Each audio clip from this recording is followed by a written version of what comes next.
Halo Nana, apa kabar? Saya harap kalian semua sehat-sehat ya. Kita walaupun di rumah masih harus tetap semangat belajar ya. Jadi hari ini kita akan belajar mengenai Nabi Amos, pejuang keadilan. Nah, sebelum kita mulai belajar, saya ingatkan kita semua ya, kita harus menjaga kesehatan kita ya. Kita istirahat yang cukup ya, makan makanan bergizi ya. Jangan lupa ya anak-anakku ya, kalau berpergian memakai masker ya, supaya kita terbebas dari virus-virus yang berterbangan di udara ya. Jadi kalau kita menjaga diri kita juga menjaga orang lain, karena Tuhan mencintai kita. Tuhan ingin kita selalu sehat dan hidup bahagia ya. Baik anak-anakku, kita akan belajar dari Nabi Amos ya, untuk bagaimana sih kita ikut memperjuangkan keadilan ya. Nah, kita akan lihat bahwa Nabi Amos itu diutus Allah ya ke tengah-tengah bangsa Israel. Untuk apa sih?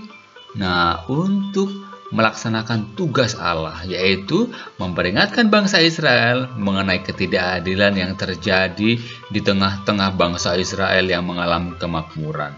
Ya, jadi apa sih ketidakadilan yang terjadi itu? Yang pertama, para pemimpin hidup penuh kekayaan dan kemakmuran ya. Mereka sering berpesta dengan mengambil pajak rakyat yang semakin tinggi. Jadi mereka membebani hidup rakyat dengan apa? Dengan pajak yang tinggi ya, hanya untuk memenuhi kekayaan dan kemakmuran para pemimpin ya. Terus rakyat kebanyakan mengalami kemiskinan ya. Jadi rakyat mengalami kemiskinan ya, terus pajak semakin tinggi. Nah, dan yang ketiga, perayaan keagamaan yang meriah dijadikan dalih untuk memungut upeti dari rakyat. Nah, ini juga praktek ketidakadilan yang terjadi di bangsa Israel pada waktu itu. Nah, jadi Nabi Amos adalah utusan Allah yang memperjuangkan dan membela keadilan. Nah, maka apa yang diingatkan oleh Amos ya? Amos mengingatkan kepada para pemimpin untuk apa? Untuk bertobat. Supaya apa? Supaya terbebas dari hukuman Allah. Jadi Amos mengingatkan jalan untuk terbebas dari hukuman Allah ialah dengan bertobat ya. Terus apalagi yang diserukan Nabi Amos ya? Para penguasa harus membenci yang jahat dan mencintai yang baik serta menegakkan keadilan. Nah, nanti ini akan kita dengar ya dari kitab Amos di ayat bab 5 ayat 15 ya. Bencilah yang jahat dan cintailah yang baik, dan tegakkanlah keadilan di pintu gerbang. Mungkin Tuhan Allah semesta alam akan mengasihani sisa-sisa keturunan Yusuf. Nah, ini nanti akan juga kita dengar ya anak-anakku ya, bagaimana sih Allah menghendaki kita apa? Kita untuk berperilaku adil ya, untuk berbuat baik dan membenci yang jahat. Ya, anak-anakku, kita akan membaca ya dari kitab Nabi Amos ya. Nanti anak-anakku juga bisa membaca ya, bisa mendengarkan ya. Kita baca sama-sama ya. Dengarlah perkataan ini yang kuucapkan tentang kamu sebagai ratapan, hai kaum Israel. Telah rebah, tidak akan bangkit lagi anak darah Israel, terkapar di atas tanahnya, tidak ada yang membangkitkannya. Sebab beginilah firman Tuhan Allah kepada kaum Israel. Kota yang maju berperang dengan 1000 orang, daripadanya akan tersisa 100 orang. Dan yang maju berperang dengan 100 orang, daripadanya akan tersisa 10 orang. Sebab beginilah firman Tuhan Allah kepada kaum Israel. Carilah aku, maka kamu akan hidup. Janganlah kamu mencari Betel, janganlah pergi ke Gilgal, dan janganlah menyeberang ke Berseba. Sebab Gilgal pasti masuk ke dalam pembuangan dan Betel akan lenyap.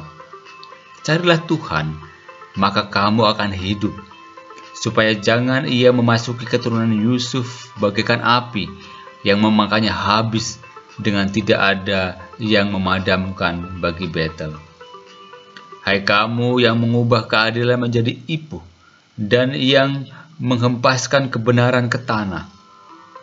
Dia yang telah membuat bintang Kartika dan bintang belantik, yang mengubah kelemahan menjadi pagi, dan yang membuat siang gelap seperti malam. Dia yang memanggil air laut dan menghancurkan ke atas permukaan bumi. Tuhan itulah namanya. Dia yang menimpakan kebinasaan atas yang kuat, sehingga kebinasaan datang atas tempat yang berkubu. Mereka benci kepada yang memberi teguran di pintu gerbang, dan mereka keji kepada yang berkata dengan tulus ikhlas. Sebab itu, karena kamu menginjak-injak orang yang lemah dan mengambil pajak gandum daripadanya, sekalipun kamu telah mendirikan rumah-rumah dari batu pahat, kamu tidak akan mendiaminya. Sekalipun kamu telah membuat kebun anggur yang indah, kamu tidak akan meminum anggurnya. Sebab aku tahu bahwa perbuatanmu yang jahat banyak dan dosamu berjumlah besar. Hai kamu yang dijadikan orang benar terjepit, yang menerima uang suap, dan yang mengesampingkan orang miskin di pintu gerbang. Sebab itu, orang yang berakal budi akan berdiam diri pada waktu itu, karena waktu itu adalah waktu yang jahat. Carilah yang baik dan jangan yang jahat, supaya kamu hidup.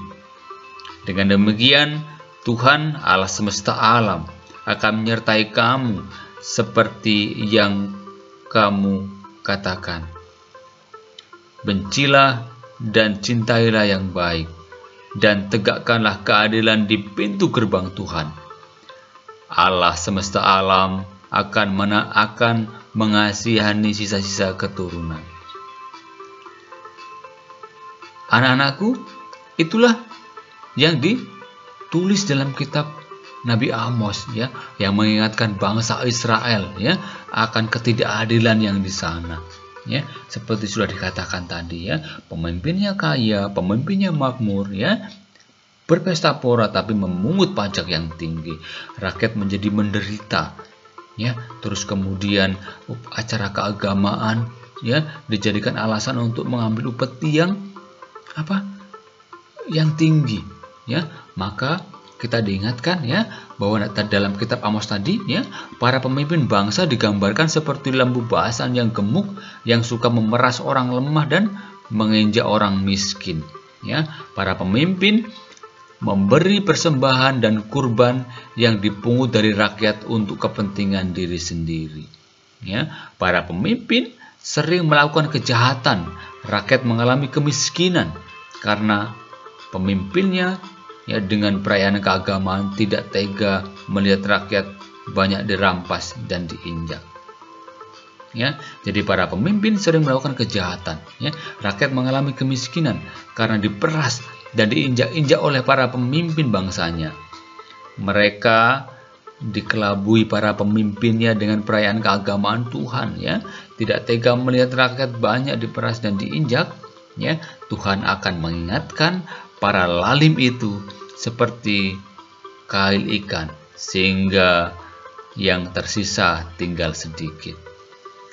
Ya, bangsa Israel juga, ya, diingatkan untuk mencari Tuhan agar tetap hidup, ya, serta para pemimpin agar berbuat adil, ya. Ini yang disuruhkan oleh Nabi Amos, ya.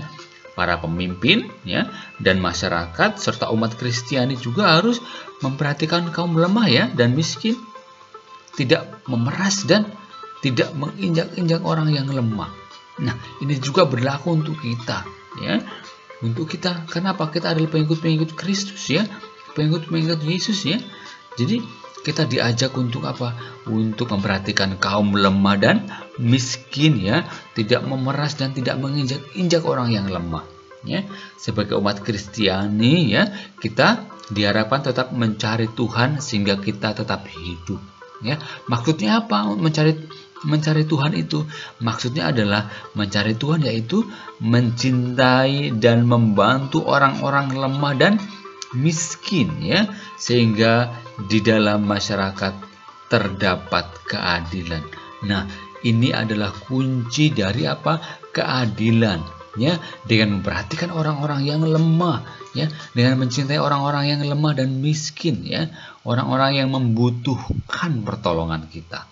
Ya, karena kadangkala ketidakadilan itu tercipta karena apa? Karena orang-orang miskin ini tak terperhatikan, ya. Orang-orang lemah itu tidak terperhatikan, ya. Mereka diabaikan, ya. Maka kita sebagai umat Kristiani diajak untuk mencintai dan membantu orang-orang yang lemah dan miskin. Ya, bisa ya anak-anakku ya. Dan para pemimpin ya kadang hanya mengejar kepentingan pribadi tanpa memikirkan rakyatnya. Mereka sangat kaya sedangkan rakyatnya miskin. Ya, ini yang mau ditegur oleh Nabi Amos, ya. Para pemimpin yang hanya mementingkan diri sendiri, ya, dan mereka hanya memperkaya diri sendiri, ya, sedangkan rakyat dibiarkan miskin, ya. Ini yang situasi yang ingin ditegur juga oleh Nabi Amos, ya. Maka jika hal ini terjadi, baiknya ya pemimpin, ya, maupun masyarakat perlu rela berbagi, ya. Pemimpin ya tidak hanya memikirkan diri sendiri harusnya, ya, tetapi ya harus juga memikirkan rakyatnya. Dan rakyat juga tidak boleh ya nekat main hakim sendiri, ya. Kita harus apa? Harus melalui proses, ya, mengingatkan para pemimpin, ya. Kita memerlukan pertobatan bersama, ya. Karena apa? Dengan bertobat, ya, Allah akan memberikan kita, ya, jalan keluar atas permasalahan-permasalahan kita, ya. Atau dikatakan dalam Amos itu kita akan hidup, ya, kalau kita melakukan pertobatan. Kita akan terbebas dari hukuman Allah kalau kita melakukan pertobatan, ya. Anak-anakku, ya, jelas ya. Itu yang mau kita pelajari dari Nabi Amos. Siap dia untuk menjadi pejuang-pejuang keadilan, ya. Dengan apa? Dengan memperhatikan yang lemah, mencintai yang lemah, membantu orang-orang yang lemah dan miskin, ya. Bisa ya? Oke. Anak-anakku, untuk mengakhiri pembelajaran kita ya pada hari ini, saya minta kalian untuk menjawab pertanyaan ini, ya. Boleh kalian tuliskan di buku, ya. Nah, ada pertanyaan, 3 pertanyaan, gak banyak-banyak kok, ya. Jelaskan situasi hidup yang digambarkan Amos, ya, yang kita dengarkan tadi. Bagaimana situasi hidupnya, ya? Bagaimana hidup rakyatnya, hidup pemimpinnya, ya, yang kemudian nanti ditegur oleh Nabi Amos, ya, diingatkan oleh Nabi Amos, ya. Bagaimana situasi hidupnya tadi, ya. Oke. Yang kedua, jelaskan bagaimana pesan Nabi Amos dalam situasi hidup yang dikisahkan tersebut, ya. Tadi juga sudah saya jelaskan, ya, di atas. Terus kemudian yang ketiga, bagaimanakah pesan Nabi Amos itu dapat kita wujudkan, ya, untuk menanggapi situasi hidup di masyarakat kita. Nah, kalau kita melihat ketidakadilan, kalau kita melihat orang-orang miskin yang tidak terdampingi, ya, atau diabaikan, maka ini yang harus kita lakukan, ya. Apalagi di tengah masa pandemi seperti ini, ya, akan banyak sekali kesempatan kita untuk berbuat baik, ya. Jadi ini yang harus kita lakukan supaya apa? Supaya kita bisa supaya bisa kita mewujudkan apa yang diwartakan Nabi Amos, ya. Oke, silakan tuliskan ya ketiga jawaban ini, ya. Jadi silakan nanti juga dikirimkan ke Bapak Ibu guru, ya. Supaya apa? Supaya Bapak Ibu guru tahu, ya, bahwa kalian sungguh-sungguh bisa meneladan Nabi Amos, ya, di tengah masyarakat yang sekarang ini terjadi, ya, di tengah ketidakadilan yang juga mungkin terjadi, ya. Anak-anakku, pembelajaran kita cukup ya hari ini, ya. Semangat, ya. Jadi kita sudah belajar dari Nabi Amos. Semoga kita senantiasa dilindungi, ya, oleh Tuhan untuk selalu bisa menjadi pejuang-pejuang keadilan, ya, di tengah masyarakat kita, ya. Walaupun kita masih kecil, kita sudah bisa loh memperjuangkan keadilan, ya. Ya, dengan tadi apa? Dengan memperhatikan hal-hal yang orang-orang yang miskin, ya, orang-orang yang lemah, ya, tidak menindas, ya, Itu juga bisa kita lakukan ya. Oke, terima kasih sudah belajar hari ini ya. Yang belum subscribe ya. Silakan nanti supaya kita bisa terus belajar ya. Walaupun nanti sudah tatap muka pembelajarannya ya, kita juga bisa tetap bisa belajar melalui video ya. Supaya apa? Supaya untuk memperkaya diri kita ya. Oke, saya kira cukup. Untuk anak-anak yang belum melihat materi-materi sebelumnya ya, nanti bisa dilihat ya di kolom deskripsi, nanti ada materi-materi, terus ada linknya. Nah, nanti anak-anakku juga bisa lihat ya materi-materi yang belum anak-anak pelajari ya. Nanti bisa dilihat ya. Sekali lagi yang belum subscribe ya. Kalau kalian suka video ini silahkan tekan tombol jempolnya ya. Oke, terima kasih anak-anakku. Sampai ketemu di video pembelajaran berikutnya ya. Tuhan memberkati. Sampai ketemu di video pembelajaran berikutnya. God bless you.